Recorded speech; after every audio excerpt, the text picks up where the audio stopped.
Та subscribe дарж сувгаа захиалаарай. Мөн хонхон дээр дарснаар дараагийн шинэ бичлэг ороход танд мэдэгдэх болно.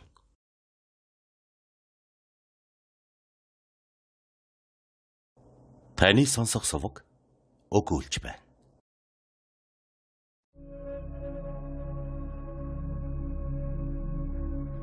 Дэлхийн сонгодог зохиол. Зохиолч Теодор Драйзер. Америкийн эмгэнэлт явдал. 3 дугаар дэвтэр 32 дугаар хэсэг 24 дугаар бүлэг. Клайд ярьсаар байгаад тэдний гэр бүл Иллинойс муж улсын Квинсигээс тэнд түүний төрөл төрөсөд аврах айрамд ажил хийдэг байж Канзас Ситид нүүж ирсэн. 12-тоогоос 15-та болтлоо ямар нэг ажил ирсэн. Сургууль зурах бас хажуугаар нь эцэг эхийн хүслийн дагуу шашны үеэлд оролцох нь сонирхолгүй болсон гэх мэтэд тулж ирвэ. Та сургуульд амжилтаа сурч байсан уу? Үгүй эрхмэ. Манайх дэндүү олон удаа нүсэн учраас 12-тоо байхдаа та хэддүгээр ангид сурч байсан юм бэ? Би 7-д орох ёстой байсан боловч 6-д орох болсон юм а. Ийм учраас сургуульд байх сонирхолгүй байсан. Тэгвэл та эцэг их шашны үйл ажиллагаанд яаж ханддаг байсан юм бэ? За тэрчтэй сайн л хэрэг.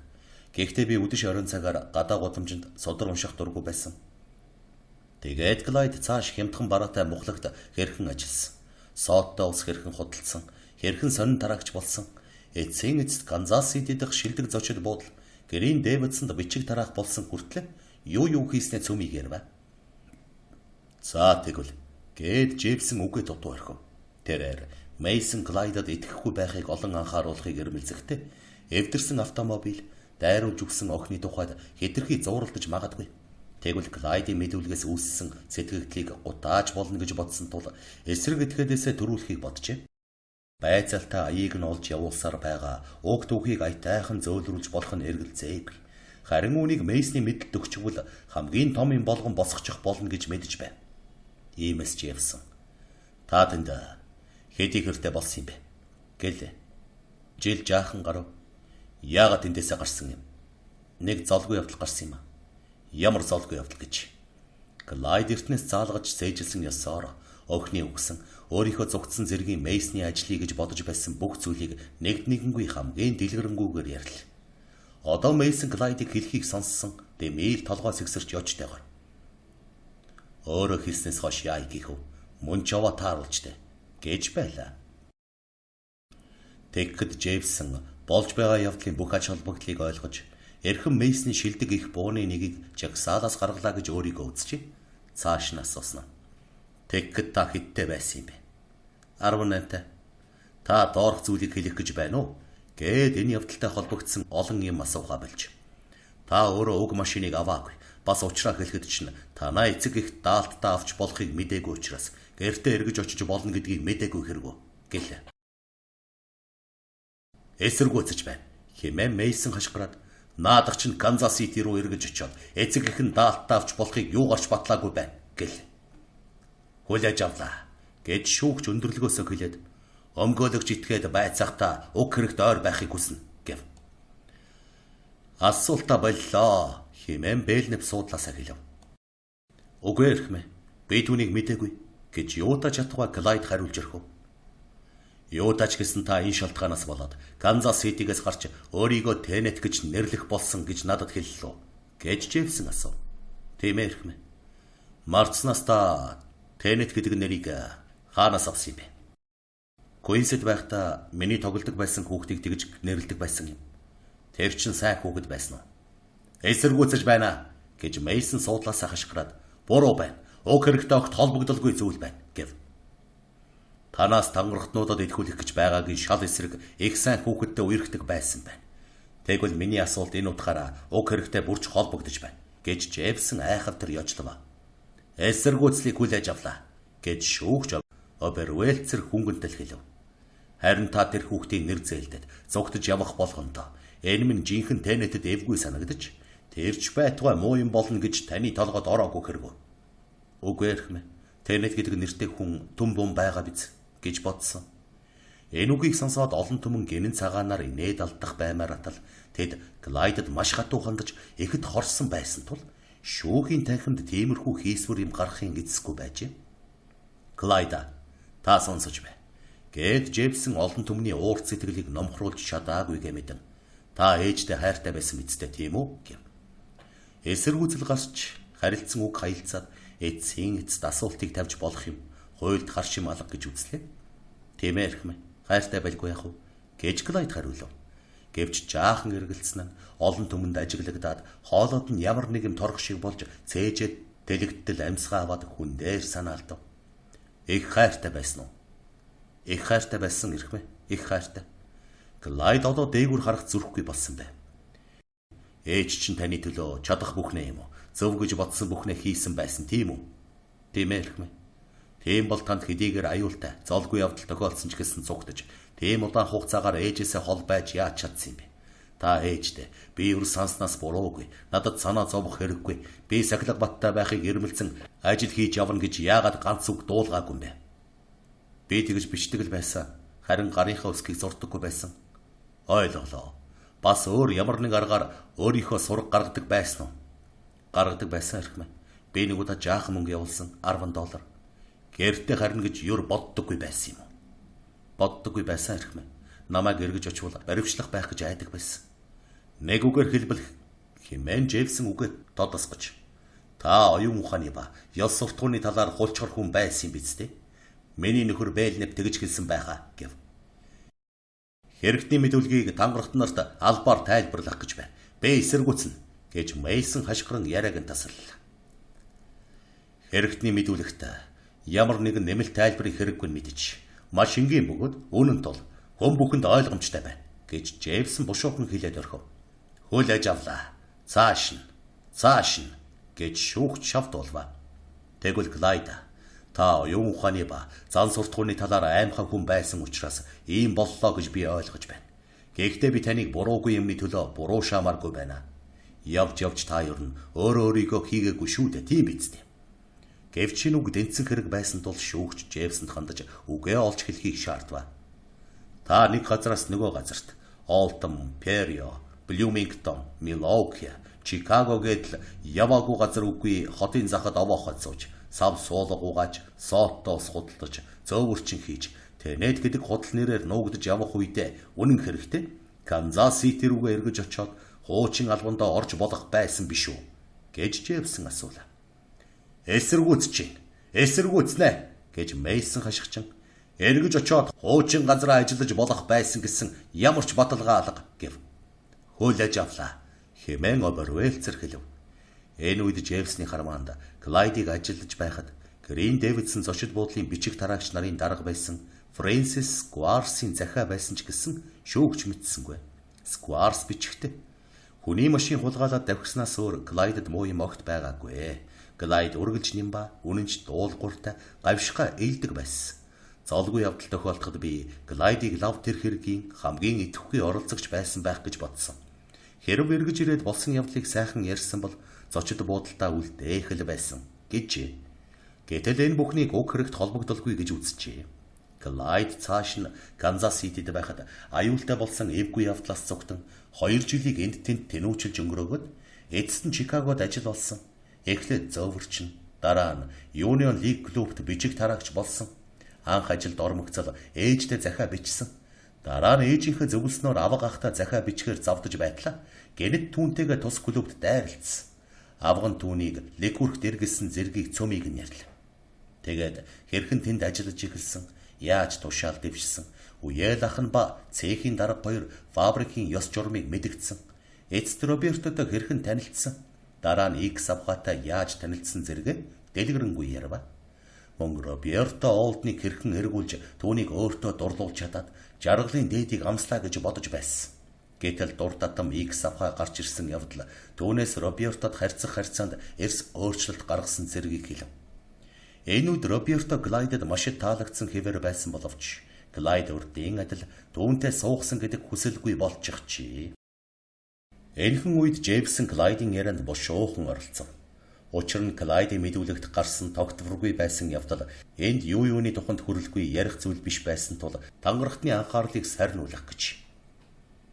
Клайда, та эхлээд Роберто Олдонд үнэхээр дурлаж байсан уу гэж асуужээ. Тийм ээ хэрхмээ. Тэгвэл та тэр үеийн түүний байдлаас энэ бол айхавтар дэглэмтэй, ариун цэвэр сүсэгтэй бүсгүй юм гэдгийг шууд ойлгож болох юм уу?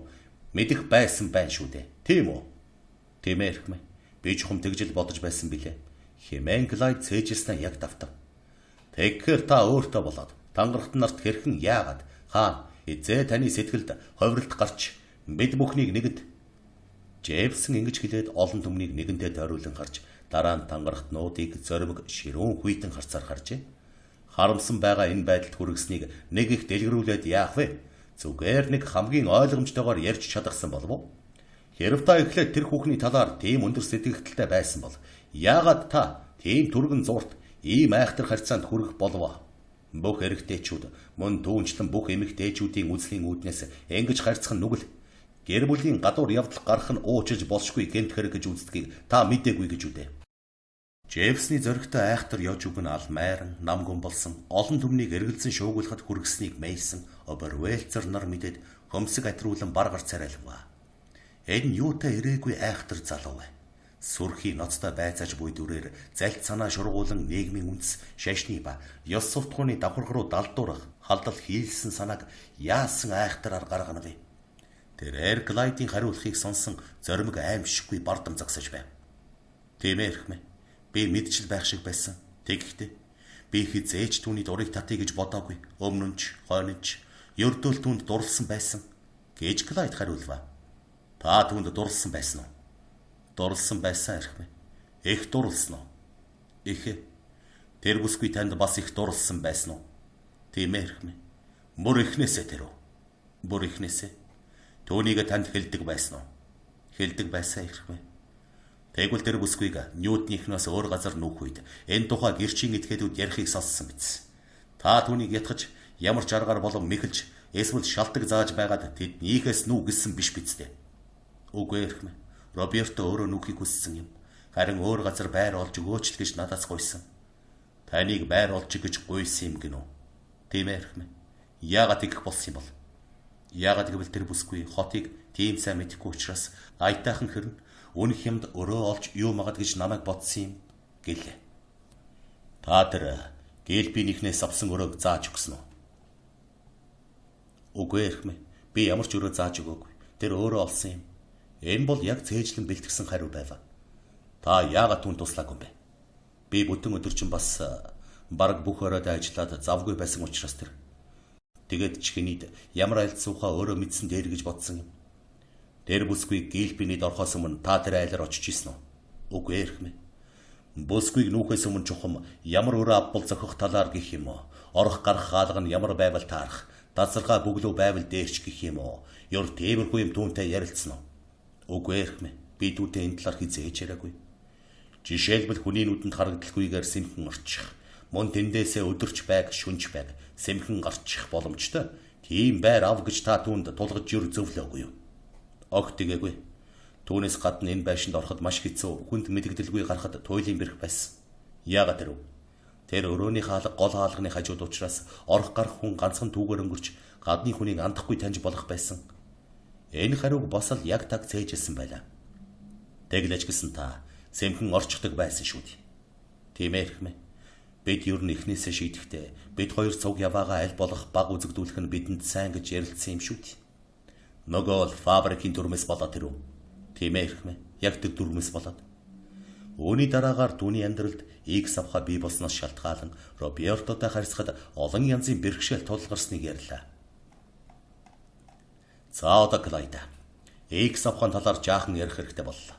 Өмгөөлөх ба яллах талын харилцан тогтсон ёсоор үүний учир нь эрхэм тангарахт нарт ойлгомжтой байгаа байх гэж бодчих.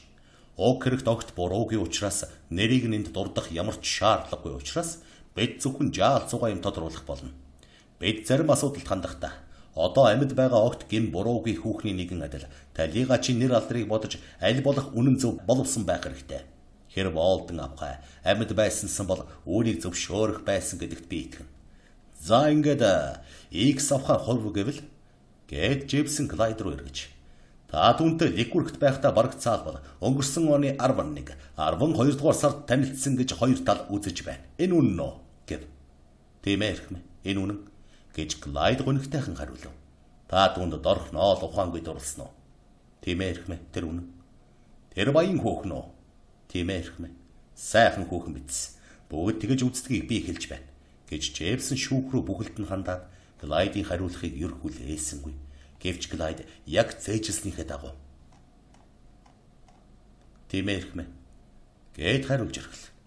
Таныг X авахатай анхуж ирсэн тэр үед та хоёр, Олден авахаа та хоёр гэж би хэлэх гэж байна. Аль хэдийн хууль бус холбоонд орчихсон байсан биз. Тийм ээ хэрхмэ.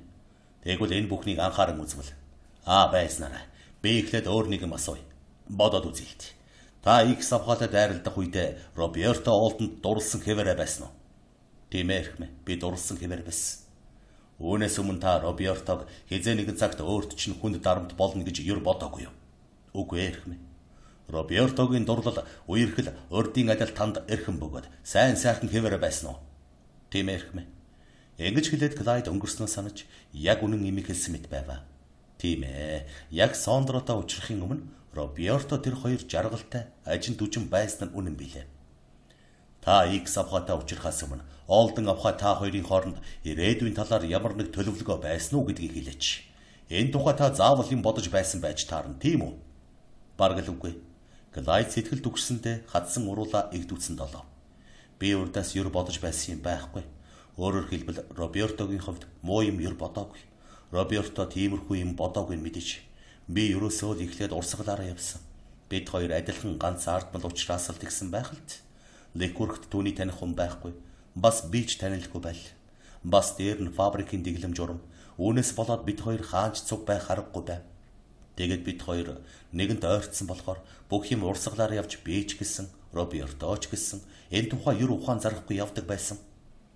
Та нарт юу ч тохиолдоогүй байгаа дээр нь л урсгалаараа яваад байсан биз дээ.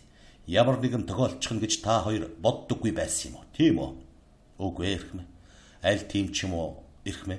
Тэгдэл байсан байх гэж Клайд энэхүү олон дахин өглөж тогтоосон хамгийн чухал хариуг өөгүй хэлхийг их л чармаа хэлв. Та хоёрын аль нэг нь заавал нэгэн бодож байсан байж таарна шүү дээ. Та 21-тэй, цаадах чинь 23-тай хүн шүү дээ. Тийм ээ эрхмэ. Бид хоёр хаяа тэр талаар боддог л байсан. Та хоёр чухам юу гэж боддог байсан юм бэ? Санаж гинөө. Миний бодоход тийм ээ хэрхмэ. Санаж байна.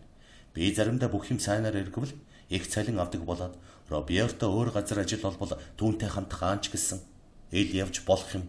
Тэгээд хэрв бибидээ энэ чинээгээр хайртай байгаад байвал гэрэлсэн ч яах вэ гэж боддог байснаа яг санаж байна. Та үнэхээр тэр үед түүнтэй суун гэж боддог байсан юм уу? Тийм ээ хэрхмэ. Би сая хэлсэн шиг чухам яг тэгж тодорхой бодож байсан. Гэвч эн чинь X авахатай учрахаас өмнөх хэрэг биз дээ. Тийм ээ хэрхмэ. Энэ бол түүнээс өмнөх хэрэг. Айхтар тааруулж шоо гэж Мейсон сенатор Редмондын чихэнд заналтайгаар шивгэнэхэд мондогж үжиж байна гэж Редмонд билэхнэ хариулв.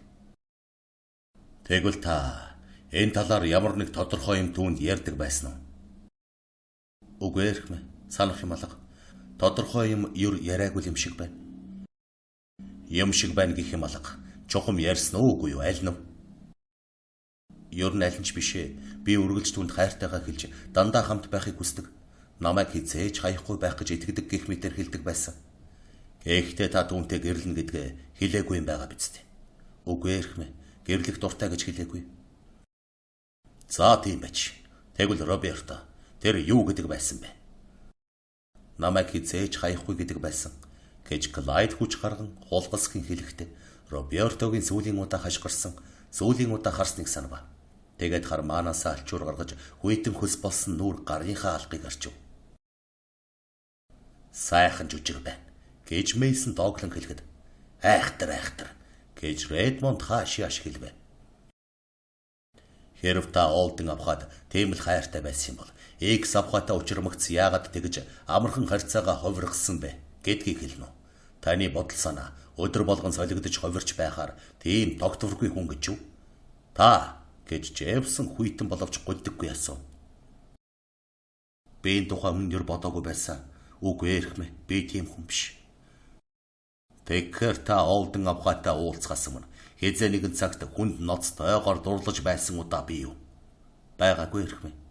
Олден авхаа та хоёрын харьцаа ноцтой бат бэх юм. Энэ бол жинхэнэ дурлал мөн гэж X авхаатай уулзгаас өмнө боддог байсан уу? Тийм эрхмэ. Би тэгж боддог байсан. Дараа тэр уулзтаас хойш яасан бэ? Дараа нь бүр шал өөр юм болсон. Та X авхаатай ганц хоёр уулзсны дараа Олден авхаа танд огт хамаагүй хүн болж хувирсан гэж хэлэх гэж байна уу? Клайд жаахан сандарч. Үгүй эрхмэ, тийм биш. Огт тийм биш гэж яаран шийдмэг татгалзаад би түүнд дурлсан хэвээрэл байсан. Тэрч байтугай үнэн хайртай байсан. Гэвч юу ч бодож амжаагүй байтлаа энэ авхаа гэд түгдэрлээ. Тийм дээ. Энэ X авхаагаас болоод уу? Бид үнийг мэдчих. Та түүнд бодох санах юмгүйгээр ухаангүй дурлсан уу, тийм үү? Тийм эрхмэ. Тэгээд цааш юу болсон бэ? Цааш би Олден авхад хуучин шигээ хандаж чадхаа нэгд болчихсон байсан. Клайдын үгийг хэлэхдээ дух хазар нь дахиад хөлсдөв. Ойлголоо гэж Джеймсон тангарахтан нар болон олон түмэнд сэтгэгдэл төрүүлэх санаатай чанга бөгөөд учиртайхан хэлж, сэтгэл булаагч, сэтгэлээ булаалгагч хоёр буюу Шихаразадын үлгэр болжээ гэв. Таны юу гэж байгааг би ойлгохгүй байна гэж Клайд мэл гайхан асуув. Залуу нөхөр минь, би хүн гих чамтан гоо сайхан, дурлал, баялаг гих мэт бидний игнэгт мөрөөдөн байдаг боловч олж чаддаггүй тэр зүйлсийн эрхэнд орчихдаг тийм эд шидийн тухай ярьж байна. Манай ертөнцид дурлал нь голдуу тийм байдгийм да гэв. Тийм эрхмэ гэж Клайд Джеймсон зүгээр нэг гоё үг хэлэх гэсэн юм байна хэмээн зөв дүгнэлт хийгээд аятайхан зөвшөөрөв. За одоо би нэг зүйлийг мэдхийг хүснэ. Хэрв та хэлж байгаа шигээр Олден авхаа тийм хайртай байсан байж ариун сайхнаар гэрлэвэл зохих тийм харьцаанд хүргэж чадсан байлаа. Яагаад түүний өмнө хүлээсэн үүргээ хөсөрдүүлж X авахын тулд энэ бүсгүйг хаях санаа төрсөн хэрэг үү? Энэ яаж болсныг би ч мэдгсэн гэж байна. Эрхэм тангарахт нуудч мэдгсэн гэж байгаа даа. Ачийг ачаар хариулах сэтгэл чинь яаж гсэн хэрэг вэ? Ёс суртахууны талын үүрэг чинь яаж гсэн хэрэг вэ? Аль эсвэл надад аль нь байгаагүй гэх гэж байна уу? Бид үүнийг мэдмээр байна. Үнэхээр энэ асуулт бол өөрийнхөө гэрч рүү халтсан хандлагатай байваа. Гэвч Джеймсон хэлэх ёстой зүйлээ хэлсэн тул Мейсон хөндлөнгөөс оролцсонгүй. Гэвч би Клайд сандарч үг нь ээдрэн эртнээс энэ асуултын хариуг заалгаагүй юм шиг болоод яаж ч учиртайхан тодорхой тайлбарлая да гэж дотроо бодол хийж байх шиг байв. Үнэн дээр энэ асуултын хариуг өрдөн цээжилсэн байсан ч гэсэн шүүхийн хурал дээр Лекургт байхад бухимдуулан зовоож байсан тэр асуулттайгаа улаан халз тулгараад ирэхийн цагт заалгасан бүхнээ дорхноо сонссонгүй. Клайд төвдрэн эргэж хурган арай хийж амна. Энэ тухай би бараг юм бодсонгүй байсан тал хамаг учир байна. Наад хүүхнийг нь үзэх хүртлээр өөрийн бодож чадахгүй байсан. Би заримдаа бодыг ихлээр болж өгдөггүй байсан. Би наад хүүхэн л ганцхан надад хэрэгтэй. Олден авахар хэрэггүй гэж бодох болсон. Би үнийг муу юм болж байна гэж мэдж байсан. Роберто тун өрөвдөлтөд санагдаж байсан мэдэж. Гэсэн ч би яаж чадахгүй болсон. Би зөвхөн X авахыг боддог болоод яаж ч хичээсэн Робертод урдийнх шиг хандаж чадхаа болчихсон. Энэ бүхнээс болоод та даан чихэн болж сэтгэл зовоогоогүй гэж хэлэх гэж байна уу?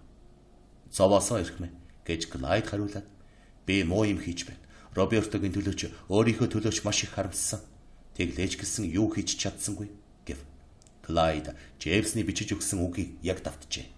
Тэрээр түүнийг анх уншихдаа энэ бол жинхэнэ үнэн. Би үнэндээ жайхтар зовж байсан шүү дээ гэж боджээ. Цааш юу болов? Дараа нь Роберто намайг урдийнх шиг олон ирэхгүй байна гэж гомдлон зэмлдэг болсон. Нэг үгээр хэлбэл та тэр бүсгүйг хайхархаа болсон юм биз дээ. Тийм ээ эрхмэ. Зарим талаар. Тэгэхдээ бүрмсэн биш. Бишээ эрхмэ. За сайн байна. Та X авахаа тэглээ татагдсанаа мэдмэгц яасан юм бэ? Олден авахад очиж би чам дурлахаа боллоо. Өөр хүүхэн дурлаа гэж хэлсэн үү?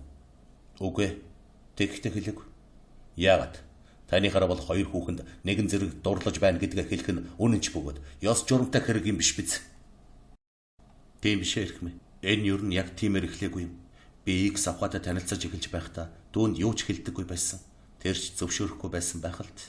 Тэглээ яалаач би тэгэхэд Олдон авахаа цаашаа дурлаж чадахгүй гэдгээ нэгэнд мэдсэн юм. Тэгвэл Олдон авахаа танаас шаардах бүрэн эрхтэй байсан биз дээ. Ганцхан тэр асуудалч таныг өөр хүүхэн эргүүлэхэд чинь саад болох ёстой байсан биз дээ. Та түүнийг ойлгоогүй мө? Ойлгож байсан хэрэг. Тэгвэл яагаад юу ч хийгээгүй юм бэ? Би наад хүүхний өмнө бие барьж чадахгүй байсан. Икс авахаа хэлж гинөө. Тийм ээ хэрэг. Та түүнийг өөртөө дурлалтал нь хөөцөлдсөн байж таарах уу? Үгүй эрхмэ огт тийм бус. Тэгвэл ямар гэж? Би өрдөөл тэр хүүхэндээ энд ч тэнд ч дайралддаг байсан. Тэгээд харахаас л ухаан алдах шахдаг байсан. Ойлголоо.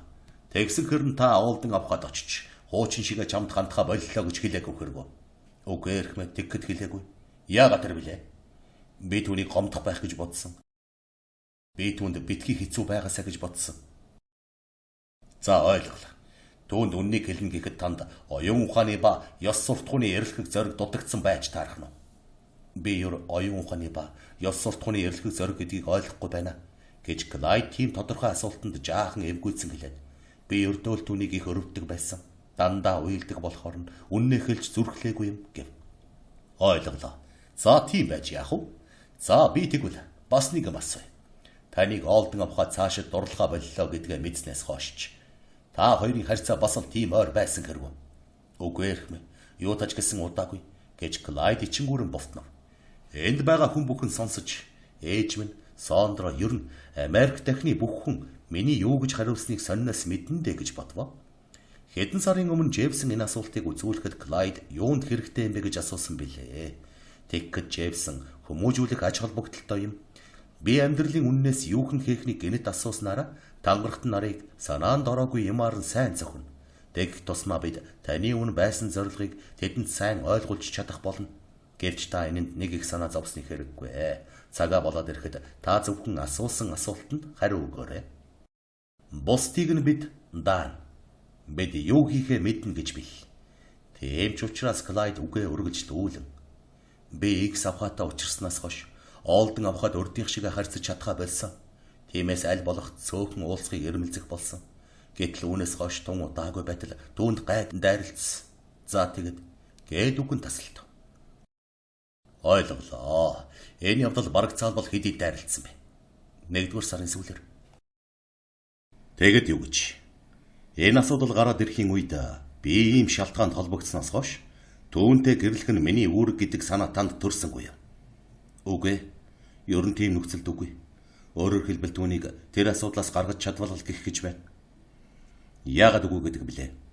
Тийм нөхцөл гэдэг чинь юу гэсэн үг вэ? Миний танд хэлсэн шигээр бүх юм тийм л болсон. Би түүнд цааш дурлахаа болсон. Ер нь ч түүнтэй сууна гэж амлаагүй байсан юм чинь. Үүнийг Роберто ч мэдж байсан.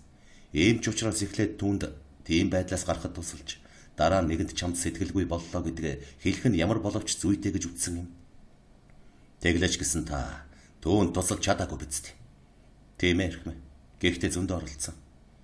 Энд мэдүүлэг өгсөн эмийн сангийн хүнд хандсан уу? Тийм ээ хэрэг. Өөр ямар хүнд хандсан бэ? Тийм ээ хэрэг. Би 7-гийн зэрэг эмийн сангаар орж байж арай хийж нэг юм олсон. Гэвч таны олсон юм тус болоогүй биз. Тийм ээ хэрэг. Жижиг сажиг юмны худалдагч залуу хархуу таныг надаас юм асуусан гэсэн тэр үнэн үү? Үнэ хэрэг. Тэгээд тэр хүнд танд ямар нэг эмчийг зааж өгсөн юм уу? Тийм ээ. Гэхдээ би түүний нэр хэлээд яах вэ гэж бодсон.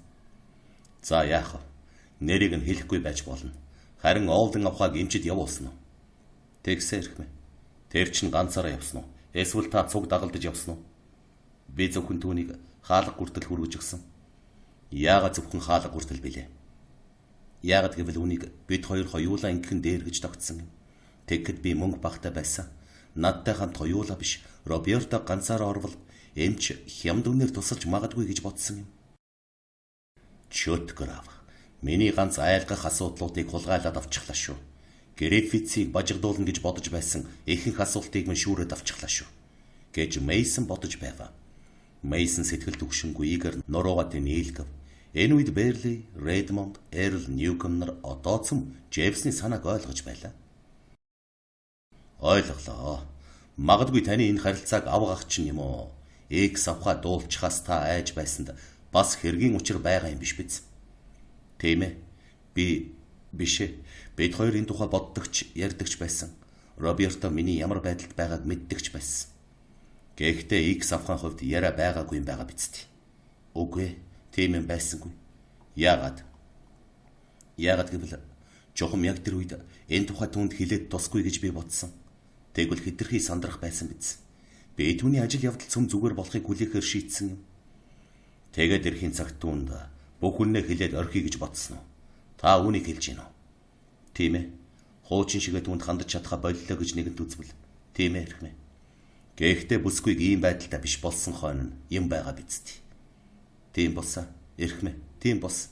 Тэр үед би бас л энэ байдлаасаа гарахт нь түүнд туслана гэж горилсоор байсан юм чинь. Мэдлээ. Бүсгүйн байдал танаас түүнд харьцах харьцаанд нөлөөлөөгүй юу? X авахаас болох хүсэлт төрж, Олдын авахад гэрлэх. Тэгээд бүх юмыг зүгээр болгох санаа төрсөнгүй юу? Үгүй эрхмээ. Тэр үед үгүй. Яг тэгэхэд үгүй. Яг тэгэхэд гэдэг чинь юу гэсэн үг вэ? Би энэ тухай сүүлд бодож ихэлснээ танд хэлсэн байхаа. Тэгэхэд л бодоогүй юмдаг. Энэ бол биднийг Адирондокийн уулс руу явснаас хойш болсон хэрэг. Тэгэхэд яагаад тэгж бодоогүй билээ? Яагаад гэдгийг би нэгэнд хэлсэн. Би X авахыг бодоод нэг мөсөн ухаангүй болж өөр юу ч бодож чадгаа болсон байсан. Та тийм үед ч гэсэн Олдын авахад харьцаагаа өөрчилж чадаагүй хэрэггүй. Үгүй эрхмээ. Би түүнийг хичнээн өрөвдөвч өөр яах жаргагүй байлаа. За мэдлээ. За одоохон үүнийг орхиё. Сүүлд энэ асуултаа эргэж асуу шүү. Одоо та X авахын чухам юунд нь тэгтлээ татагдсан. Яагаад тэр хүүхэн Олдын авахаас тийм их илүүгээр санагдах болсныг тангарагт нарт хичээнгүйлэн тайлбарлаж өгөөсэй гэж хүсэж байна. Чухам юун түүний бие авч явах байдал, гадаад үзэмж, зан ааш, нийгмийн байр суурийн ямар онцгой шинжин таны зүрхийг тийм ихээр болаава. Та үнийг лавл мэдэж байгаа шүү дээ. Бернард Джеффсон нар үүнээс урд нэг бус удаа энэ асуултыг хамгийн олон янзаар, хамгийн олон сэтгэхгүй юм ба. Хууль цаазын хувийн шалтгаантай холбон асууж олон янзын хариу дуулсан байж. Клайд эхлээд Сондрогийн тухай юр ярихыг хүсэхгүй. Энэ талаар ямар ч үг хэлсэн шүүхийн хурал дээр дөнгөж өлгөж аваад сонинууд хүүхний нэртэйгээр хэвлэж орхино гэж айсан байна. Дараа бүх сонин түүний жинхэнэ нэрийг юр дурдахгүй байгаа нь мэдэгдмэгц. Тэр хүүхэнд олон нийт зэвүүцэн хандахгүй болох нь тов тодорхой болсон тул Клайд тэр хүүхний талаар нэлээд чөлөөтэй ярих болжээ. Гэвч шүүхийн хурал дээр Клайд дахиад л болгоомжтой хэн ур болов. За үүнийг тайлбарлахад хэцүү байна. Миний бодоход тэр хүүхэн Робертогоос үлэмж сайхан үзэсгэлэн гоо хүн юм. Зөвхөн үүгээр зогсохгүй. Миний урд үтсэн хүүхнүүдтэй огт адилгүй. Хамаагүй бие даасан байдалтай. Хэлж хийж байгаа юмдаа бүгдд нь маш анхааралтай ханддаг хүүхэн юм. Миний урдын танилуудыг бодвол хамаагүй илүү их юм мэддэг хүүхэн шиг санагддаг. Бас тэгээд хувцас хажин гоё өмсдөг. Маш баян. Хамгийн дээд зэндаанд багтдаг. Сонинууд байнга түүний тухай бичиж зургийг нь нийтэлж байдаг юм. Би түүнтэй уулзаагүй байсан цагта өдөр болгон зургийг нь сониноос үзэж байсан тул тэр хүүхэн үргэлж надтай хамт байгаа мэт санагддаг байсан. Түүнээс гадна тэр хүүхэн Олдын авах шиг энгийн бөгөөд юмд амархан идэгдэг биш, маш зоригтой байсан тул би анхандаа ийм хүүхэн намайг сонирхох болсонд бүр идэгдэггүй байсан. Эцсийн эцэст би өөр юугч, өөр хэнийгч Робертогч гэсэн огт бодохоо болсон. X авахаа үргэлж миний өмнө байсан учраас би бодож чадахгүй байсан. Тийм ээ. Миний бодоход та үнэхээр их дурлаж, шууд түүний өвдөст автагдсан байна. Гэж Джеффсон нэгтгэн дүгнэх маягаар мушгин хэлээд нүдний булангаар тангарахт нарыг ширтэн. Дурлалаас болоод ухаан алдсны нийтлэг зураг байна. Үүнээс тодорхой юм гэж хаа байх вэ гэв. Гэвч олон түмэн ба тангарахт нар түүний энэ үгийг чулуун мэт царайлан ёр хөдлөхгүй сонслоо. Энэ явдлын дараа залгаж аваад хортмоо санааны түргэн урсгалт булингар усанд даруйхан шумбах хэрэгтэй болсон түрүүчийн асуултууд цөм оршил хэсэг байжээ. За тэгэд Клайд, дараа нь юу болсон юм бэ? Санаж байгаа юмнуудаа цөмийг нь бидэнд дэлгэрэнгүй яригдсан. Юугч битгий зөөлрүүлээрэ. Үнэн хэрэгтээ та ямар байснаа муутгаж яриад ч хэрэггүй. Сайтгаж яриад ч хэрэггүй. Бүсгүй нэгэнт өгчихсэн байна. Хэрв энэ 12 эрхэм хүн явж тийм шийдвэрт хүргэх юм бол таач гэсэн үхэж болох юм а. Энэ үгийг сонсоод Клайд ба юр шүүхийн танхимд байсан бүгдийн бие хүйт дан зэв үзвэ. Гэвч таны санаа сэтгэлийг тайван байлгахын үүднээс үннийг хэлсэн дээр. Энэхэн үед Джеффсон Мейснийг санаж ийм цохилтыг ницаах гээд оролдвол оролдог гэж бодож юм. Тийм эрхмэ гэж Клайд хоёрхан үг хэлв. Тэр бүсгүй зовлонд ороод та түүнд тусалж чадалгүй байж таарч байна. Тэгээд дараа нь яава? Та тэр үед юу хийв? Яаж хандав? Оо тийм. Тэр үед та хэдий хэрийг хөлс авдаг байсан бэ? 7 хоногт $25 гэж Клайд үнэнээ хэлв. Өөр орлогын их булаг байсангүй юм. Уучлаарай би дуулсангүй. Аль нэгэн аргаар мөнгө олж болох ямар нэгэн өөр их булаг тэр үед танд байсан уу? Үгүй эрхмэ. Та суудаг өрөөндөө хэдэн доллар төлдөг байв? 7 хоногт $7, хоолндоо $5-6. Өөр ямар нэгэн зарлах байсан уу? Байсан эрхмэ. Хувцас авах, угаалгах гэтэл. Бас янз бүрийн зугаа цэнгэлтэй холбогдсон зардалд та мөнгө нийлүүлж байсан байж таарна биз. Эсэргүүцэж байна. Энэ бол зааж өгч байгаа асуулт гэж Мейсон хашгирав. Үл аж авлаа гэж шүүгч Обервельцер мэдэгдэв. Өөр бусад зарлага байсныг та санах юм биш биз. Тийм, тарамбай, төмөр замаар явах гэдэл бас янз бүрийн зугаалгад оролцохдоо өөрийнхөө хувийг өгөх хэрэгтэй болдог байсан. Хэлээгүй юу? Наа тодондоо юм зааж өгөхөө болвол таарна гэж би үзэж байна. Хэмээн Мейсон ихэд хэлгэн хашгирав. Эрхэм хүндэт прокурор бай. Булсны хэрэгт хошуу дүрээд тун хэрэггүй болов уу гэж би үзнэ. Гэж Джейвсон өөрийнхөө өмнөөсч, Клайдын өмнөөсч эсэргүүцээд Клайдыг Мейснаас айхгүй болгох гэж. Би яллагдагч этгээдийг байцааж байна. Харин тодны хувьд гэвэл сүүлийн үед бид энэ газар өчнөөн тод үзлээ. Тэд цөмөл сургуулийн газрын хамгийн их цээжилдэг хүүхдүүд чиг болчихсон байна билээ. Гэж айхтар ёчлов. Энэ бол хорт гүтгэлэг. Би эсэргүүцэж байна. Уучлалт гуйхыг шаардна гэж Мейсон муухай орлов. Тэгэлгүй яах вэ? Та надад болон миний өмгөөлж байгаа хүнээс уучлалт гуйвал зохино. Тэгэхдээ эрхмэ. Хэдэн минутын завсарлаг гаргаж өгвөл бид хариуг нь тун амархан өгнө гэж Джейвсон эрс шийдмэг гэлээд. Би шүүхийн тусалцаагүйгээр уучлалт гуйлгаж чадна шүү гэлээ. Мейсон нудраг зангидан довтлохоог нэцаахаар бэлтгэв. Шүүхийн танхимд журам сахиулагчид, хурдан бичээчид, сонины хүмүүс тэрч байтугай түшмэл босож хоёр хуульчийг тойрон хүрэлж гарыг нь барьсан бөгөөд шүүгч Обервельцер алхаараа ширээг тачаадан балбаж байв. Эрхмүүдэ. Та хоёр хоёулаа шүүхийг хүндэтгэж үзэхгүй байна. Одоо даруйхан шүүхийн өмнө болон биеийнхээ өмнө уучлал гуйхтан. Тэгэхгүй бол би уг процессыг хүчингүй тооцоод хоёулагч нь 10 хоногоор баривчилж тус бүрийг чинь $500 торгоно гэж шүүгч мэдгэтэл. Шүүгчийн үгийг хэлэхдээ өндөрлөг дээрээсээ тэр хоёрыг шир унхарж байв. Тэгмэгц Джейвсон хамгийн учиртай битүү утгатайгаар. Хэрв тийм бол би эрхэм прокурор болон хүндэт тангарахт нарын өмнө уучлалтгүй. Прокурорын яллагдагч руу дайрсан дайралт хэтэрхий шударга бас бөгөөд байж боломгүй зүйл шиг санагдсан юм. Өөр юм алга гэж хэлв. Үүнд анхаарсны хэрэггүй гэж шүүгч Обервельцер хэлвэ. Тийм бөгөөс би танд болон эрхэм өмгөөлөгчөөс уучлалтгүй. Би жаахан халсан байж магадгүй. Бас яллагдагчаас гэж доктор хэлснэ Мейсон шүүгч Обервельцерийн ууртай ширүүнүүдийг харж дараа нь Клайдыг ширтвэл цаадхан цочиж нүд буруулва. Цааш үргэлжлүүлээрэй гэж Обервельцер ууртай хэлв. За Клайда хэмээн Джейвсон саяын бөөн үеийн гарсан явдлан зөвхөн шүдэн цаврагтуудыг байсан мэд тайван хэлээд. Та 7 хоногт $25 хөлс авдаг байсан. Бас янз бүрийн зарлагтай байсан гэж хэлсэн. Тэр үед та юмыг яаж мэдэх вэ хэмээн хэд гурван юм хадгалж чадаагүй юу гэв. Үгүй эрхмэ, маш бага. Бараг л хоосон. За тийм байж. Тэгвэл тэр олдон авахан очсон эмч их мөнгө жишээлбэл $100 өгвөл туслана гэсэн бол та түүнийг төлж чадах байсан уу? Үгүй эрхмэ. Бөөн өгч чадахгүй байсан. Бүсгүйд өөрт нь ямар нэг мөнгө байсан эсхийг та мэдэхгүй биз. Миний мэдэж байгаагаар бол байхгүй байсан эрхмэ.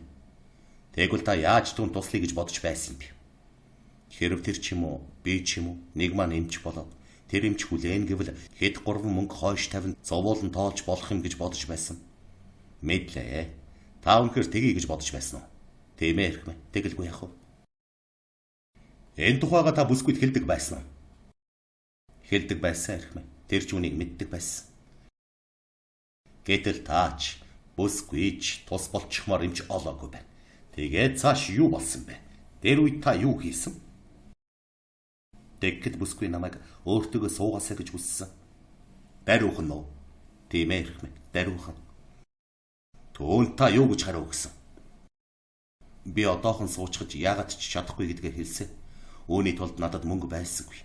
Түүнээс гадна бид хоёр суугаад дор хаяхад хүүхдээ гартал нэг тишээ явахгүй бол бүх юм илэрч би байр сууриа алдах байсан.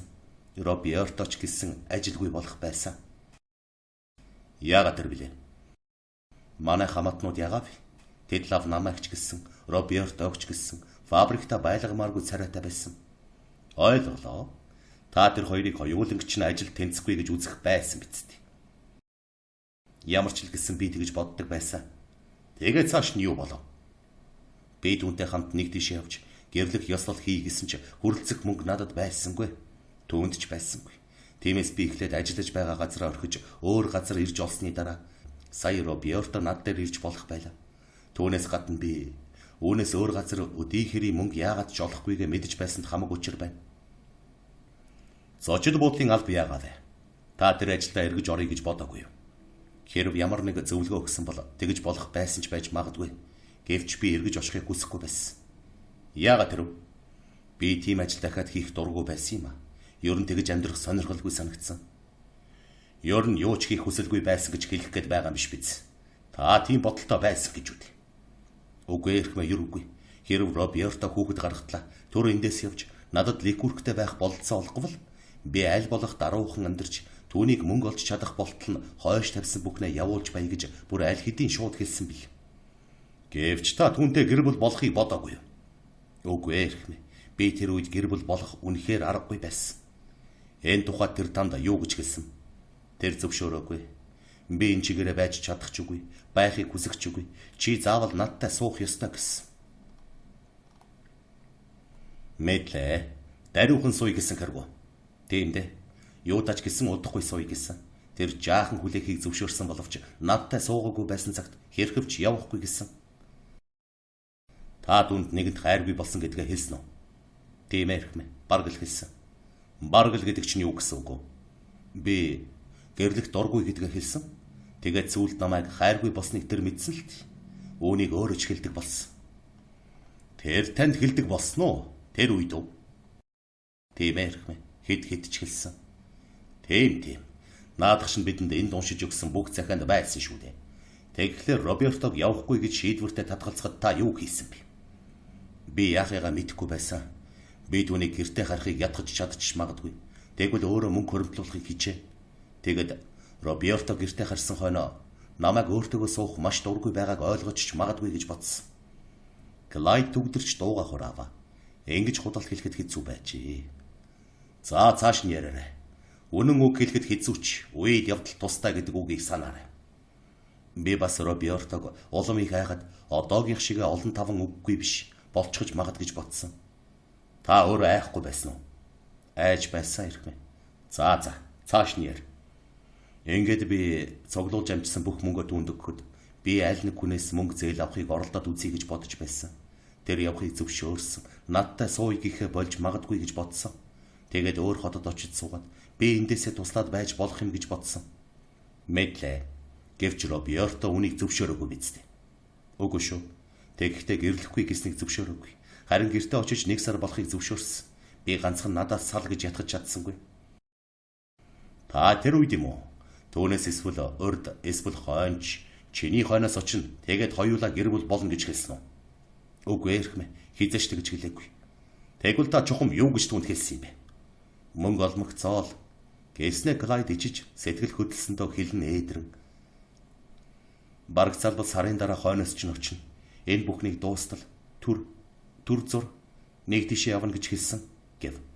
Гэхдээ та гэрлэн гээгүй биз дээ? Үгүй эрхмэ тэгж хэлээгүй. Роберто үнийг хүсэж байсан биз? Тийм эрхмэ. Та тэр үед Роберто тулгаж магадгүй гэж бодоогүй юу? Өөрөөр хэлбэл дуртай дургүйч суух хэрэг гарна гэж бодоогүй юу? Үгүй эрхмэ. Би тийм юм бодоогүй. Тийм явдал битгий гараа сайл гэж хамаг хүчээ шавхаж байсан. Би аль болох удаан тисэж болдгсон бол нилээд их мөнгө хөрөмтлүүлж байгаад түүнтэй суухаас татгалзаж байгаа мөнгөө цөмийг нөгөөд цаашид чадах чинээгээрээ туслана гэж төлөвлөсөн байсан. Гэвч танд гээд Джеймсэн тун илдэг дипломат маягаар Олдон авахын танд бичсэн эдгээр захиан дотор тэрээр прокурорын ширээ рүү сарваж Робертогийн жинхэнэ захиануудаас нэг бөөнийг аваад алган дээр баяртайгаар дэнслэвэ. Энэ аялалтай холбогдсон ямар нэг шийдвэр та хоёрт байсан мэтэр янз янзын өгүүлбэр байгаа нь тодорхой байгаа биз. Юудаж гэсэн Роберто тийм шийдвэр байсан гэж үзэж байсан байна. За тэгвэл тэр чинь юун шийдвэр? Хэрв би зөв санаж байгаа бол Роберто бид цөмийг шийдсэн гэж тов тодорхой бичсэн шиг билээ гэв. Тийм эрхмэ. Би мэднэ. Хэмээн Клайд хариулв. Энэ асуултыг Белнеп Джеймсон хоёртой цуг бүтэн 2 сар бэлтгэсэн юмсанжээ. Тэгснэ. Гэвч миний мэдэж байгаа ганц шийдвэр бол тэрээр чин үннээсээ хэлж байгаа дүр үзүүлэн итгүүлэхийг байдгаараа чармааж байв. Байн түнд миний хэлж байсан шийдвэр л би гэв. Чухам ямар шийдвэр вэ? Тэр үү? Би түүнийг явж аль нэг газараас суух өрөө олоод тусалж байх бололцоо олго. Тэгвэл чинь би чамайг байн эргэж тойрч байна гэж хэлдэг байсан явдал билээ. Биш ээ. Та өөр юм яриад байна гэж Джеймсон учиртайхан татгалзаад. Роберто үнийг хэлсэн байж таарахгүй. Нэг захианда бичснийг үзвэл түүнтэй цуг нэг тийшээ яваад удтал хамт байх нь танд хичнээн бэрхтээ. Бие хэвийн байдалд ортол туслах ямар ч аргагүй байх зэргийг ойлгож байсан байна. Тийм ээ би мэднэ гэж Клайд түргэн бөгөөд яг заалгасан дагууга хэлээд. Гэхдээ энэ бол түүний төлөвлөгөө байсан болохоос минийх биш. Тэрээр миний огт хийж чадахгүй зүйлийг хийлгэх гэж дандаа өгүүлдэг байсан. Хэд хэдэн удаа үнийгээ уцаар хэлсэн. Магадгүй би за гэж байсан байж болно. Гэхдээ түүнтэй бүрэн санал нийлж байна гэсэн утгаар бус ердөө энэ тухай сүүлд ярих гэж байсан хэрэг гэв. Мэдлээ. Тэгэхээр та хоёр шал эсрэг тесрэгийн бодож байсан болж таарах нь. Би лав түүнтэй тэр тухайн асуудлаар хизээч хэлээ ололцож байгаагүйгээ мэдэж байна. Өөрөөр хэлбэл би түүнээс өргөлж хүлээхийг гуйж намайг хүрэлцгүйц мөнгө цуглуултал ямар ч арга хэмжээ авахгүй байхыг эрмэлзэж байна. Би түүн дээр очиж дахин сайн ярилцаад явахыг дахиад л ятгах санаатай байсан. Тэр ч учраас саналаа хэлсэн. За хэрэг цаадах чинь зөвшөөрөхгүй бол яах байсан юм бэ? Тэгвэл түүнд X авахын тухай хэлж намайг тавиачтай гэж гуйх юм билүү гэж бодож байсан. Гэтэл цаад бүсгүй чинь чаргууцсан хэвээр байвал яах байсан бэ? Тэгвэл би зогтгол байсан байх та. Гэхдээ би энэ тухай бодохыг ч хүсэхгүй байсан. Клайда, бараг залбал яг үнээр хүний нэр зээлд нь нуугдаж, Олдон авахыг дагуулад, Рондокийн уулын аль нэгэн зэлүүд нууран дээр очиж, X авахатай элдв тадлаагүйгээр суухын тулд энэ бүсгүйг хээвнэг алах юм уу? Живүүлэх ялт төлөвлөгөө таны ухамсарт боловсрч ирсэн хэмээн энд байгаа улсын зарим нэг нь бодож байгааг та мэдж буй лавтай. Тэгвэл энэ үнэн үү? Үнэн үү? Худал уу? Гэдгийг тангарагт нарт хэлээд өрх.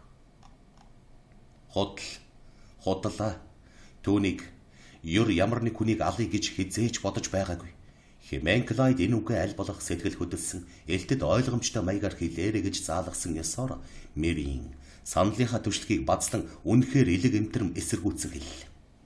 Клайд өндөлцөн хэдийн энхэн үед санаанд нь чухамда шал өөр бодолтой байснаа мэдрэн энэхүү амар зовиортой бодол хүч тэнхээг нь шавхан байсан боловч аль болохоор өөртөө хатуу итгэлтэй байгаа дүр үзүүлжээ. Танхимд буй бүх хүний харц ганцхан дүүнд чиглэсэн байл. Шүүгч, тангарахтан, Мейсон бүх сэтгүүлтчийн харц түүнийг ширтжээ. Клайдын духан дээр дахиад л хүйтэн хөс гарч ирлээ.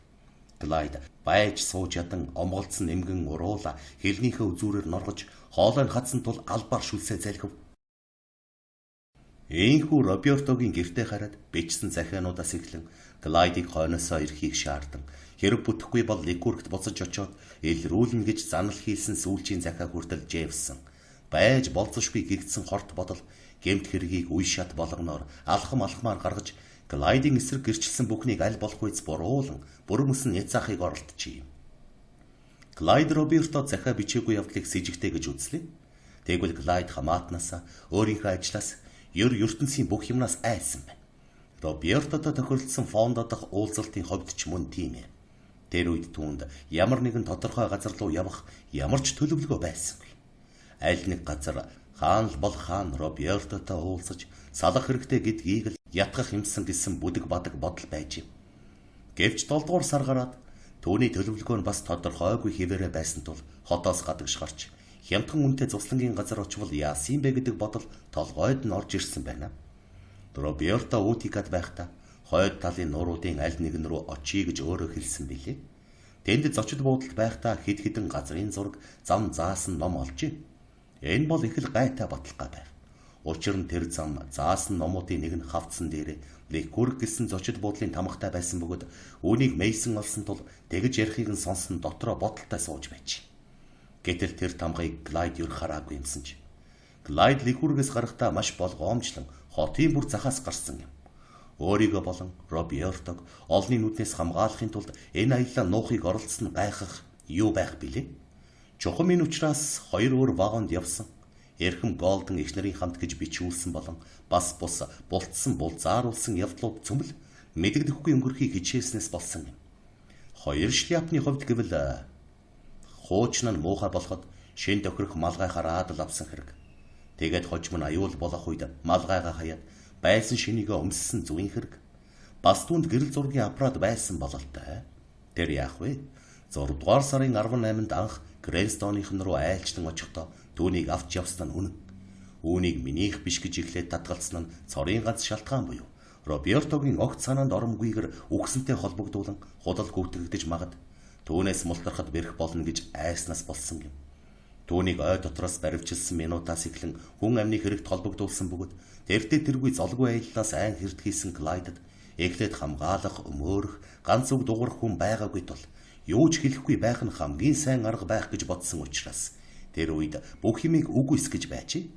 Харин өмгөөлөгч нарыг өгсөн хойно болсон явдлыг давдар үннээр нь хэлсэн байна. Алга болсон костюмын хувьд мөн л ялгаагүй. Тэр костюм нь нефт нороод баялаар болсон тулд ойд орсон хойно боож аваад Крэнстоныхан хүрсэн хойно хожим олж аваад цэвэрлэгэнд өгнө гэж боодолтойгоор хадны завсар орхисон байна. Тэрээр Бэлнеп Джеффсон хоёртой танилцмагцаа шууд үнийгээ хэлсэн юм аа. Тийм ч учраас түүнийг олж авчраад цэвэрлэж өөрт нь өгчээ. За одоо Клайд, та өөрийнхөө төлөвлөгөө болон нуур руу явсан аяллынхаа тухай яригдун. Энэ үед урд Джеффсноос Бэлнепт хэлж байсан ёсоор Клайд, Роберто хоёр өөдийг орж дараа нь Граснур очсон тухай яригдах ёстой байл. Цаашдын ажиллагааны ямар ч төлөвлөгөө байсангүй. Клайд ядахын цагт Робертод X авахад хязгааргүй дурлсан тухайгаа хэлж ухаан сэтгэлдээ тунгаан болгож намайг тавиачтай гэж гуйдаг хэрэг байх л та гэж бодож байжээ. Хэрв ингэхэд хүрвэл Клайд түүнд байдгаараа тусалж дэмжиж байх болно гэх байсан биз. Хэрв Роберто татгалзвал харилцаагаа бүрмэсэн таслахад хүрэх байжээ. Хэрэгцээ гарвал бүх юмыг умартан орхиод Ликургээс зайлан утсан ч болох байлаа. Фондо дэргэд дараа нь Өөдикад очсон хойно би Робертогийн маш их ядарч зүдэрснийг үзээд өөр хүний заасан үгийг үнэн сэтгэлээс хэлж байгаа төр үзүүлэхийг Клайд маш их чармаав.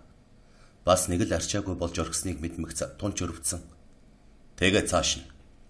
За тэгэд Роберто хэрв намайг тавихгүй гэвэл би түүнийг үнэндээ хайчихна гэж итгэлтэй хэлэх аргагүй болчихсон юм. Тэгээд та юу гэж шийдэв? Тэр үед юу ч гэж шийдээгүй. Би түүний үгэнд орж дүүнтэй цуг явлаач гэсэн чамд их тус хүргэж чадахгүй байх гэж би тайлбарлахыг хичээж байсан. Надад ердөө л $50 байсан. Тэгэд гэтэл Роберто уйлж унжиж гаргалаар нь л энэ тухай дахиж ярилцаад хэрэггүй юм байна гэж бодсон. Тэр хэтэрхий сандарч бүрмөсөн сольдож тамирччихсан байв. Тийм учраас би ганц 2 өдөр нэг тийшээ явж жаахан амарвал яасан юм бэ гэж түүнээс асуусан. Ийхүү муухан худал хийж байгаагаа мэдмэгц давхын зочиж шүлсээ хийзэлгэн дааж давшгүй юм хийх болгонд нь тохиолдог шиг бэйн жигтэйхэн сулраад иржээ. Маш төвөгтэй бие махбодын дасгал хийх. Худал хийлэх хоёр угтаа чанар нэг ажээ. Роберто тгийгээд Адирондакийн нэг нуурлуу юм уу мөнгө хөрвөл хаашаач явсан ялгаа алга гэсэн. Тэгэхдээ би гол нь түүний бие муу байгаагаас босон тул явхад ч болохгүй нь юу байх вэ? Та уг чанартай гагцгүй түүний тулд л явсан юм биз дээ. Тийм эрхмэ гагцгүй түүний тусын тулд. Мэдлээ цааш нь яраарай. Тэр үед Роберто надад зам заасан номоо доохон энэ зочид буудлаас юм уу аль нэгтээс олж нэг их зардал гаргахгүйхэн шиг ганц 2 хоног аятайхан өнгөрүүлчих газар сонгож олъё гэж хэлсэн. Тэгээд та зам заасан ном олохоор явсан уу? Тийм эрхмэ. Тэгээд цааш нь. Бид сонгож эцэст нь Граснур дээр тогтсон. Чохом хинчин сонгосон юм бэ? Хоёулаа юу? Аль Роберто юу? Роберто ердөө л номыг нь авч би нөгөөдхийг нь барьсан юм. Тэгтэл Роберто түүн дээрээс 2 хүн 7 хоноход $21 буюу өдөрт $5 авдаг зочид буудлын танилцуулгыг олсон юм. Бээж гисэн бидний амралт хаанч гисэн хямд олдохгүй байх гэж бодсон. Та тэнд ганцхан хоног бол ийл гэж бодож байсан уу? Үгүй эрхмэ. Хэрв түүнийг хүсвэл тэндээ нилээд удах байсан. Би ихлэ тэнд 2-3 хоног гэж бодож байсан. Би тэгэхэд түүнтэй уучраа ярилцаж миний байдал ямар байгааг ойлгуулахад хэдий хэрийн хугацаа орохыг мэдэхгүй байсан юм. Мэдлээ. Тэгээ дараа. Бид хоёр дараа өдрийн өглөө нь Краснор руу явсан. Дахиад л 2 өөр вагонд дөө. Тийм эрхмэ. Өөр вагонд. Зочид буудалд очиод л. Яг нэр усаа бичүүлсэн. Хэн гэж? Карл Грэхэм эхнэрийн хамт гэж. Мэдэгчгүй хичээж айсан хэвээрэл явсан хэрэг үү? Тийм эрхмэ. Та гарынхаа үсгийг аль болох үс өөрчлөх гэж оролдсон уу? Тийм эрхмэ. Ялэмгүй. Тэгвэл ямар учраас үргэлж өөрийнхөө нэр овгийн эхний КГ үсгийг тавьдаг байв? Би хүний нэр зээлдэж бичүүлэх нь зөв гэж бодохдоо өөрийнхөө чемодан дээрх нэртэй тохируулахыг бодсон юм. Ойлголоо. Нэг юм ухаантайхан хандсан мөртөө нөгөө нэг юмд тийм ч ухаантай хандаагүй байна. Яг л тэн хагаст нь ухаантай хандсан байна. Энд чинь хамгийн базаахгүй зүйл дээ. Мейсон энэ үгийг сонсоод эсэргүүцэх санаатай өндөлдсөн болий гэж шийдээд ал гуурхан түшлэг цамталтаас. Джеймсон дахиад л баруун гар дэш буюу тангарахтны зүг хяламхын хараад. За тэгэд явж сүүлд нь та энэ хэргийн төгсгөл болгохын тулд бэлдгсэн бүхнээ түүнд цөмийг нь хэлсэн үү? Аль хэлээгүй юу? Бид бүр тийшээ очисон хойно юм уу? Маргааш өглөөл түүнтэй ярих гэж бодож байлаа. Гэтэл тэнд очиод тогтчиж амжаагүй байтлаа Роберто даруйхан надтай суу. Би чамтай энэ дуудах аргалга би юм уу ядраад хариугүй байна. Энэ бүх явдал дуусаж хөөхтэй эцэгтэй болгох хэрэг байна. Харин дараа нь би явна. Чи чөлөөтэй болно гэх мэтээр шууд тулгаж гарсан. Тэгээд дараа нь юу болов? Дараа нь бид нуур руу явсан. Ямар нуур руу гэж Клайда? Грас нуур руу завар явъя гэж ярилцсан. Шуудхан уу? Өдрийн цагаар уу? Тийм эрхмэ. Роберто л тэгэх учиргүй дуртай байсан. Тэгээд завар явж байтлаа. Клайд дуугүй болчихвоо. Яа, тэгээд цааш яраарай. Роберто дахиад л уйлж унжсан. Харсан чинь бүр зовчгоо. Би энэ хачим уу байсан. Ер нь хувь заяатайгаа яавч эвлэрэлгүй байхлаар нь би ер нь тэгэд түүний зөв юм шүү дээ. Би л муу юм хийж байна. Суухгүй бол маш тусгүй юм болох нь. Хүүхдээс болоод юу ч болж магадгүй. Гэрлэх нь л зөв юм даа гэж тэрхэн үед бодсон. Ойлголоо. Санааш нь тэгж эргэсэн юм биз дээ. Тэгээд түүнийг тэр дороо хэлсэн үү? Үгүй эрхмэ. Яагаад тэр вэ? Та түнд тэргүй. Их зовлон учруулсан юм шиг санагдахгүй байсан гэж үгүй. Тэгэлгүй яах вэ? Би яг бүгдийг нь хэлэхээр шулуудаад байтал гэнэт тийшээ очихоос өмнө бодогдож байсан юм санаанд орж ирээд болсонгүй. Жишээлбэл юу? Яах вэ өнөө X авах. Лигүрхт байсан мэн. Хэрэг бид хоёр суугаад өөр тийшээ явбал юу болох тухай бодогдсон. Тэгээд л би өрдөөж хэлж чадсангүй. Юу тач гэсэн тэр өдөр л хэлж чадахгүй байсан. Тийм болонгууд та юу гэж хэлв? Битгий уйл гэсэн. Дахиад нэг өдрийг бодох чөлөө олохгүй чинь сайнсан. Тэгвэл бид хоёр яаж игээд учраа олж магадгүй шүү дээ гэж ятгсан. Дараа жаахан байцснаа Роберто энэ Грас нуур дээр нэг л тусгүй байна. Эндээс явъя гэсэн.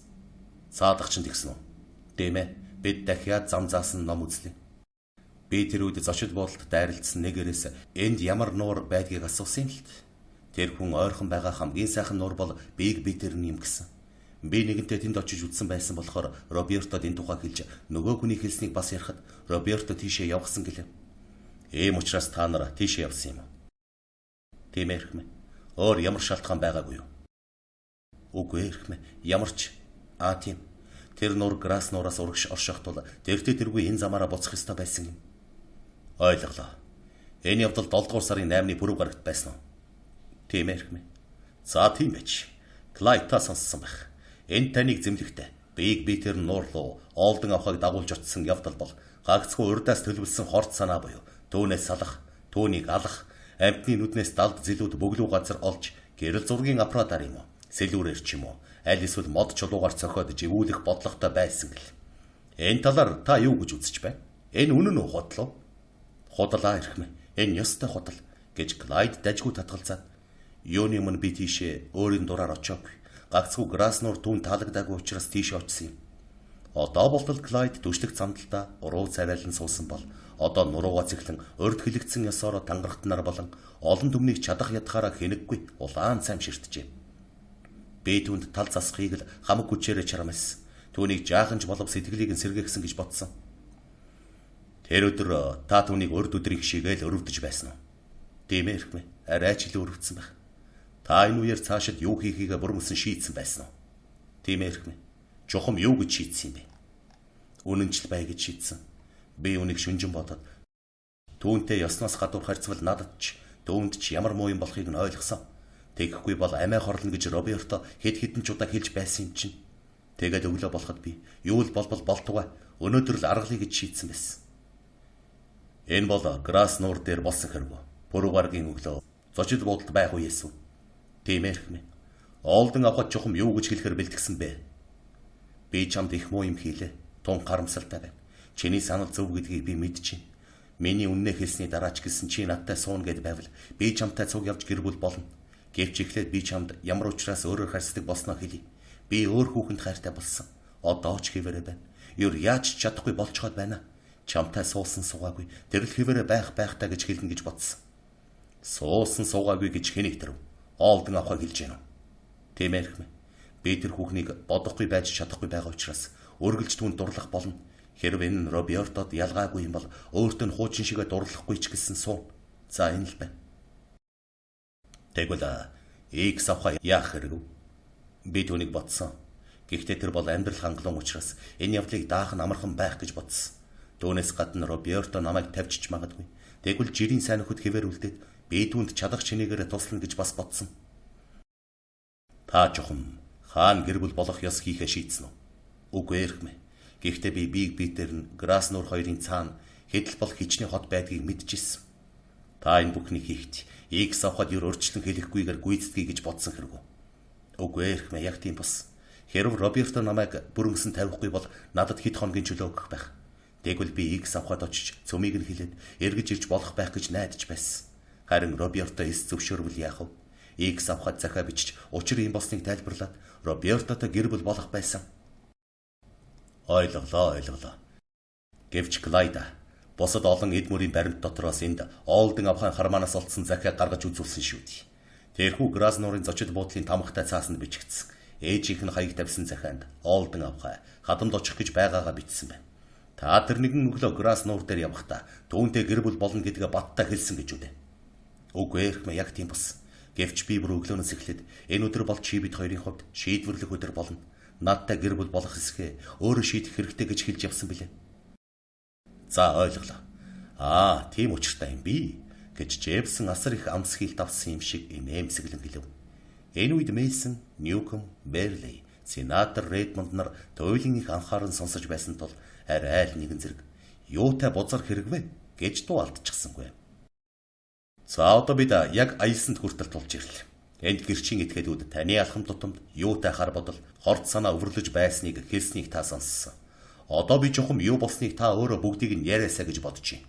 Та бийг битээр нуур руу явахдаа хоёр чемдаана биедээ авч явсан байтлаа. Зевскийн өртөө хүрээд түүний чемдааныг орхиж өөрийнхийгөө завин дээр авч гарсан гэж энд хэлцгээсэн. Ямар шалтгаанаар та тэгсэн бэ? Эрхэм тангаравт нарт зөмдөн дуулахаар чанга яриарай. Яагаад тэгсэн учир гэвэл Гэд Клайд хоолой нарган арайч яриа. Биг битэрэн дээр өглөөний хоол идэж болох эсхийг бид хоёр мэдэхгүй байсан. Тийм учраас Грас нуураас гарахдаа жаалзуугаа идэх юм авч гарахаар тогтсон юм. Түүний чемдаан биг дүүрэн чихэст харин минийх бол гайгүй байсан. Түүнээс гадна миний чемдаанд гэрэл зургийн аппарат, тэрнээс гадна аппаратны толгуур уяастай байлаа. Ийм учраас л түүний чемдааныг үлдээж өөрийнхийгөө авч явсан юм. Та тэгж шийдсэн үү? Үгүй ээ. Би түүнээс асуухад тэгсэн дээр юм шиг санагдана гэж хэлсэн. Энэ тухай та хаана явахдаа түүнээс асуусан юм бэ? Зевскийн өртөө орох замд галт тэргэнд явахдаа. Та нуураас буцаад Зевскийн өртөө рүү ирнэ гэж бодож байсан байж таарах нэ. Тийм ээ хэрхмээ. Тэгж бодож ирсэн. Эргэж ирэх ёстой байсан. Өөр зам байхгүй гэж бидэнд Грас нуур дээр байхад маань хүн хэлсэн юм. Та биг битэр нь орох замдаа. Нөгөө нэг таныг аваачсан жолоочийг хэлснийг санаж гинөө. Тэр хүн таныг сүрхий санд руу явсан. Бас өнөөдөр тэнд хүн олон байгаа юу гэж асуусан гэлээ. Тийм ээ хэрхмээ, санаж. Тэгэхдээ юр сандраагүй явсан. Би олон хүнтэй эсхийг асуусан ч байж магадгүй. Түүнд юу муу юм байх билээ. Ингэж хинч асууж болох юм шиг санагдана. Миний бодоход ч бас тийм гэж Джеймсон хэлээд та нар биг битэрний зочид буудалд нэрээ бичүүлээд зав авч Олдон авахатай нуур цэлхээр явснаас хойш юу болсныг одоо яригдав. Та юм уу эсвэл Робертод ямар нэгэн юмд маш их зовлон сандарсан юм уу? Ер нь зүгээр л зугаалах гэсэн хүмүүстэй адилгүй тал байсан уу? Та магадгүй ер бусын хөгжөөнтэй юм уу? Эсвэл ер бусын гонигтай ч юм уу? Ямар нэгэн өөр байдалтай байсан уу? Ямар ч байсан би ер бусын гонигтай байсан гэж хэлж чадахгүй. Тийм шүү. Хэрхмээ. Мэдээж хэрэг би юм бүхнийг хэлэх гэж байгаа юм. Түүний юу гэж шийдэхтэй холбогдсон надад юу тохиолдох бол гэж бодхоос өгсүүлээд зөндөө юм ботсон. Харин тийм ч хөгжөөнтэй байгаагүй. Гэл ээж гэсэн эцсийн дунд бүх юм сайнаараа эргэнэ гэдгийг л мэдж байсан. Би түүнтэй суухад билэхнэ байсан. Роберта, тэр сайхан ааштай байсан уу? Ерөнхийдөө тийм эрхмээ. Тэр яагаад ч юм урдынхаас хавьгүй хөгжөлтэй тайван байсан. Та түүнтэй юун тухай ярьсан бэ? Эхлээд нуурыг ямар гоё юм бэ гэлцэж өлсөө дэрмэгц хаан юма идэхэ ярилцсан. Дараа нь бид баруун эрэг дагуу сэлж замбаг гайсан. Түүний сэтгэл тэрхэн үед жигтэйхэн сайхан байсан болохоор би тийм яриа эхэлж чадсангүй. Тийм учраас бид зүгээр л зугаалаад 2 цагийн үед эрэг дээр гарч ирсэн юм айдсан. Чухам яг ямар газарт. Газрын зурагт ойртоод заадаг мотор игээ хаахнаар явснаа. Хаан зогссноо. Яах гэж зогссноо. Яах гэж тэгснэ цөмийг нь ярьда. Тэгээд Клайд гартаа заадаг мод барин том газрын зургийн өмнө очиж зогсоод эмгэнэлт явдалтай хамгийн ихээр холбогдсон нуур орчмын газруудыг зааж эргийн дагуу орших хэсэг сайхан модод төөн рүү юм идэх гэж очсон. Замбах цэцэг түүж удтал хиссэн сайхан газар. Ер сарны болон хүртэл 5 цагийн орчим очсон зогссон газар болгоно тодорхой зааж. Тэр газрын үзэсгэлэн сайхан татагдан завин дээр удтал хөдөлгөөнгүй суусан зэрэг зураг дээр үзүүлэн ирлээ. Дараа нь тэд модорхог эрэг дээр бууж Клайд хэд хэдэн удаа зураг дарсан байна.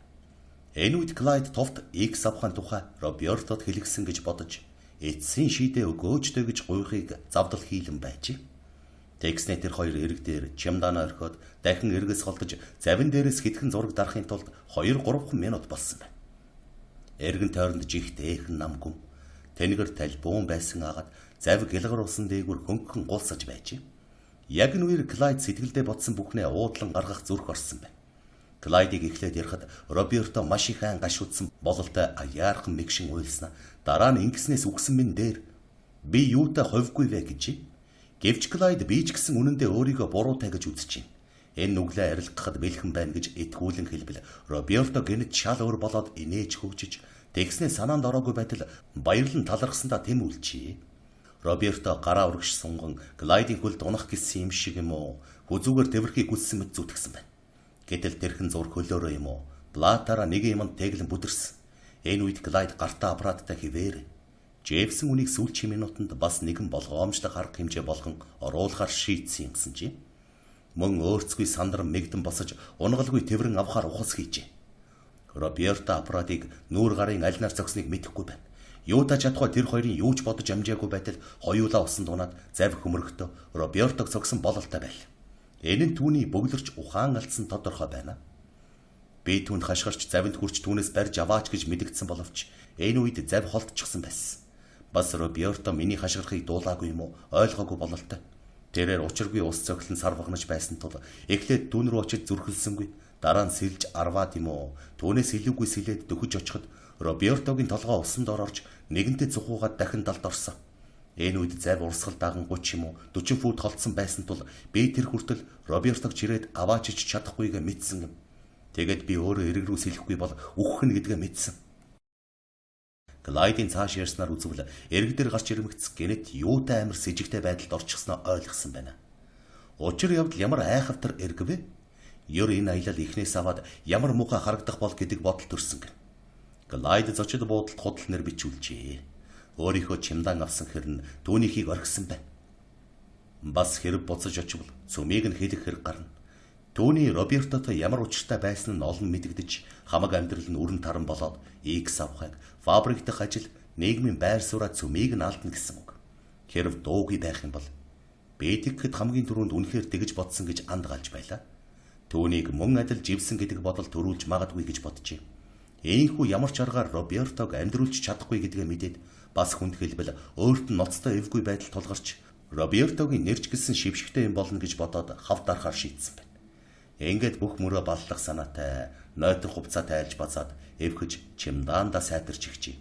Дараа нь эрэг дээр чемдаантайгаа орхисон аппаратны толгуурыг нуухаар шийдэж булсан байна. Түүний хуучин сүрлэн шляп нь яагаад доторгүй болсныг бүү мэд. үүнийг өөрөө ч мэдэхгүй байгаагаа хэлсэн байлаа. Завс үүдэх үеэр хаягдсан тул бэлэн байсан шляпа өмссөн байна. Энэ үед түүнд бас сарвчтай малгай байсан тул түүнийг ч өмссөн болох байжээ. Ер нь аянд явахдаа илүү шляп авч явдаг заншилтай. Ер нь шляп малгай осолтой идшүүдэ гэж ярьж. Дараа нь Клайд ой дундуур урагш явж өөрийнх нь бодсноор бол төвгөр өнгөрсөн төмөр зам хүрэх санаатай яар авчилжээ. Тэр үед Клайд тэр газраар нь автомобилийн засмал зам өнгөрдөг гэдгийг мэдэхгүй байж. Харин Крестоныхон руу очисон явдал бол зүгээр л сайн таних улс дундаа орж гэнэт буусан мөндөр шиг түүнд тохиолдсон энэхүү аюулыг сайдар бодох гэснээс л болсон юм гэж дайжгүй хэлжээ. Клайд ярьсаар байгаад энэ хүрэхэд Джеймс тэр хоёрын аль алинд нь ярихан дууссан мэт санагд. Гэвч Джеймс гівгэнэт маш тодорхойгоор бүр туйлын тайвнаар доорх зүйлийг асуулаа. Клайд та санаж байгаа биз? Эрхэм дангарахт нар, шүүгч, тус танхимд байгаа бүх хүмүүс дан ялангуяа бүхний дээд бурхан Тэнгэрийн өмнө баясгалантайгаар тангаргалж үннийг гагцхүү үннээс өөр юу ч эсгэлнэ гэж хэлснэ мэдэж байгаа биз?